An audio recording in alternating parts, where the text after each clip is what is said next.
بسم اللہ الرحمن الرحیم۔ السلام علیکم۔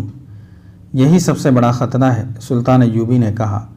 میں صلیبیوں کے سارے لشکر کا مقابلہ کر سکتا ہوں اور کیا ہے، مگر میں ڈرتا ہوں کہ صلیبیوں کے اس وار کو نہیں روک سکوں گا، اور جب میری نظریں مستقبل میں جھانکتی ہیں تو میں کانپ اٹھتا ہوں۔ مسلمان برائے نام مسلمان رہ جائیں گے، ان میں بے حیائی صلیبیوں والی ہوگی اور ان کے تہذیب و تمدن پر صلیبی رنگ چڑھا ہوا ہوگا۔ میں مسلمانوں کی کمزوریاں جانتا ہوں۔ مسلمان اپنے دشمن کو نہیں پہچانتے، اس کے بچھائے ہوئے خوبصورت جال میں پھنس جاتے ہیں۔ میں صلیبیوں کی کمزوریاں بھی جانتا ہوں۔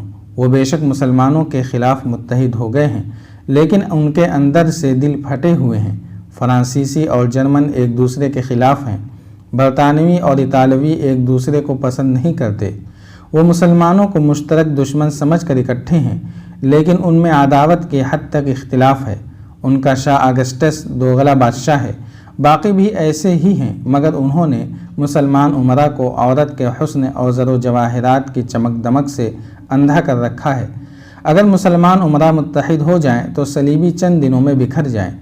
اب فاطمی خلافت کو ختم کر کے میں نے اپنے دشمنوں میں اضافہ کر لیا ہے۔ فاطمی اپنے گدی کی بحالی کے لیے سوڈانیوں اور صلیبیوں کے ساتھ ساز باز کر رہے ہیں۔ ان کے شاعر کو کل سزائے موت دے دی گئی ہے، علی بن سفیان نے کہا، جس کا مجھے بہت افسوس ہے، سلطان ایوبی نے کہا۔ عمارۃ الیمنی کی شاعری نے میرے دل پر بھی گہرا اثر کیا تھا، مگر اس نے الفاظ اور ترنم کو چنگاریاں بنا کر اسلام کے خرمن کو جلانے کی کوشش کی ہے۔ عمارۃ الیمنی اس دور کا مشہور شاعر تھا۔ اس دور میں اور اس سے پہلے بھی لوگ شاعروں کو پیروں اور پیغمبروں جتنا درجہ دیتے تھے۔ شاعر الفاظ اور ترنم سے فوجوں میں جذبے کی نئی روح پھونک دیا کرتے تھے۔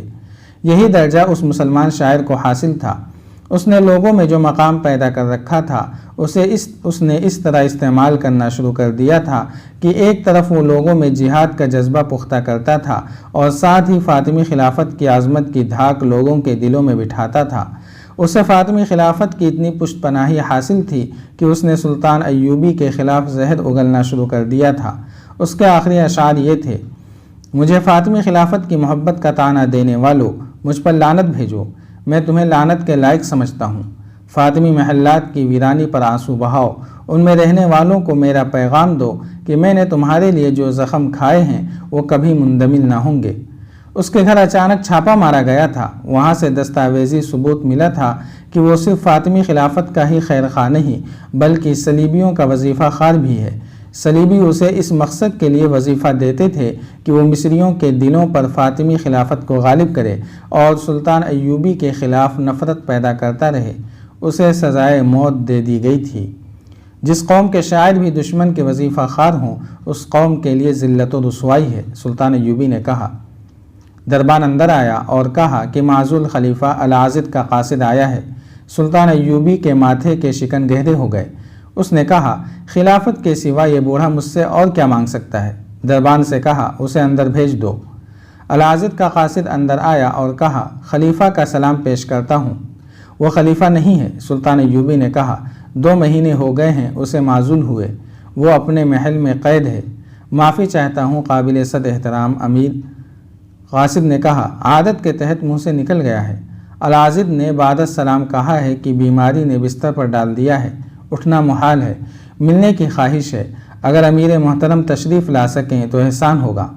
سلطان ایوبی نے بے قراری سے اپنی ران پر ہاتھ مارا اور کہا، وہ مجھے بلا رہا ہے کیونکہ وہ ابھی تک اپنے آپ کو خلیفہ سمجھتا ہے۔ نہیں امیر مصر، قاصد نے کہا، ان کی حالت بہت خراب ہے، محل کے طبیب نے خطرے کا اظہار کیا ہے۔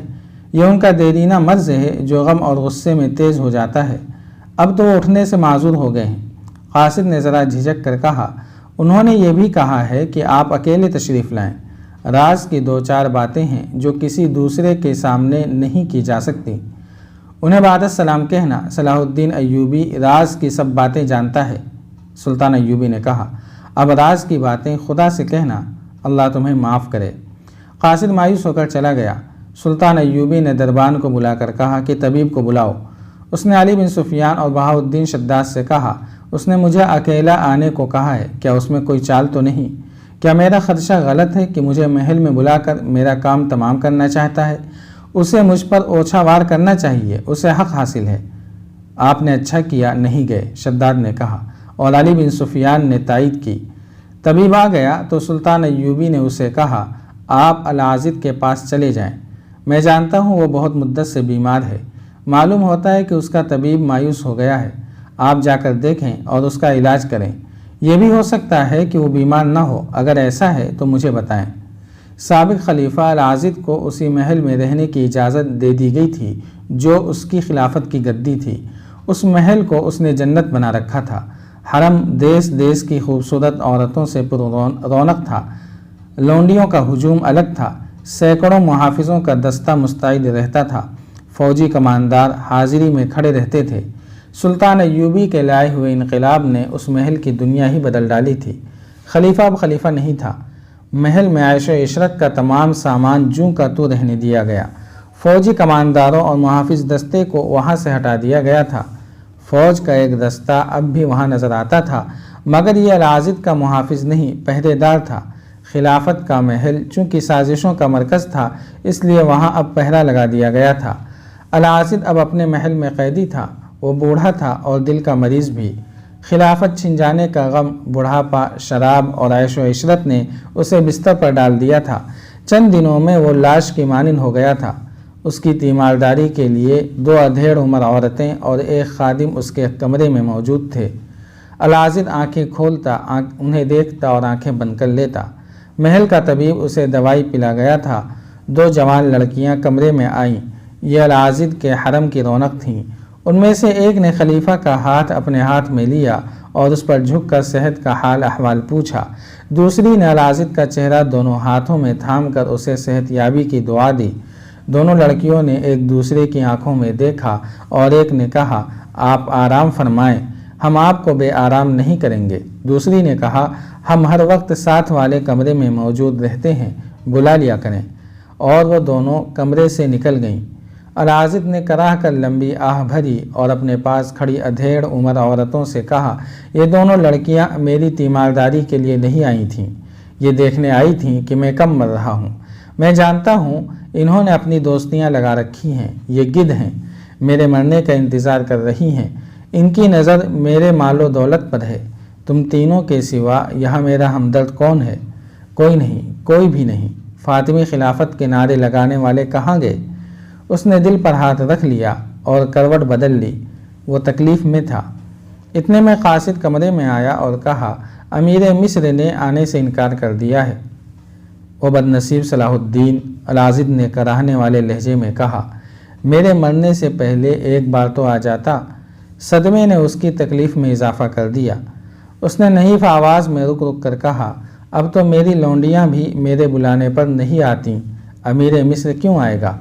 مجھے گناہوں کی سزا مل رہی ہے، میرے خون کے رشتے بھی ٹوٹ گئے ہیں، ان میں سے بھی کوئی نہیں آیا۔ وہ میرے جنازے پر آئیں گے اور محل میں جو ہاتھ لگا اٹھا کر چلے جائیں گے۔ وہ کچھ دیر کراہتا رہا۔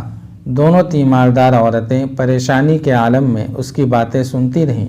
ان کے پاس تسلی اور حوصلہ افزائی کے لیے بھی جیسے کوئی الفاظ نہیں رہے تھے۔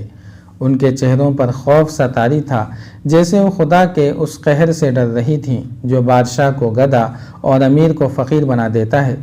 دونوں نے چونک کر دروازے کی طرف دیکھا۔ ایک سفید ریش بزرگ کھڑا تھا۔ وہ ذرا رک کر اندر آیا اور العازد کی نبض پر ہاتھ رکھ کر کہا، السلام علیکم، میں امیر مصر کا طبیب خاص ہوں، انہوں نے مجھے آپ کے علاج کے لیے بھیجا ہے۔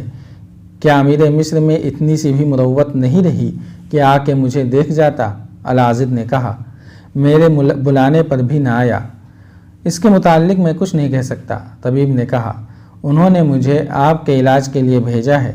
میں کہنے کی جرات نہیں کروں گا کہ اتنے بڑے واقعے کے بعد جس میں باقاعدہ جنگ ہوئی اور ہزاروں جانیں ضائع ہو گئیں، امیر مصر شاید یہاں نہیں آئیں گے۔ انہیں آپ کی صحت کا فکر ضرور ہے، ایسا نہ ہوتا تو وہ مجھے آپ کے علاج کا حکم نہ دیتے۔ اس حالت میں آپ ایسی کوئی بات ذہن میں نہ لائیں جو آپ کے دل کو تکلیف دیتی ہے، ورنہ علاج نہیں ہو سکے گا۔ میرا علاج ہو چکا، العازد نے کہا۔ میرا ایک پیغام غور سے سن لو، صلاح الدین کو لفظ بلفظ پہنچا دینا، میری نبض سے ہاتھ ہٹا لو۔ میں اب دنیا کی حکمت اور تمہاری دوائیوں سے بے نیاز ہو چکا ہوں۔ سنو طبیب، صلاح الدین سے کہنا کہ میں تمہارا دشمن نہ تھا، میں تمہارے دشمنوں کے جال میں آ گیا تھا۔ یہ بدقسمتی میری ہے یا صلاح الدین کی کہ میں اپنے گناہوں کا اعتراف اس وقت کر رہا ہوں جب میں ایک گھڑی کا مہمان ہوں۔ صلاح الدین سے کہنا کہ میرے دل میں ہمیشہ تمہاری محبت رہی ہے اور تمہاری محبت کو ہی دل میں لیے دنیا سے رخصت ہو رہا ہوں۔ جاری ہے۔ اگر آپ کو یہ قسط وار سلسلہ پسند آ رہا ہے تو لائک، شیئر اور کمنٹ کے ذریعے ہماری حوصلہ افزائی کریں۔ جزاک اللہ خیرا۔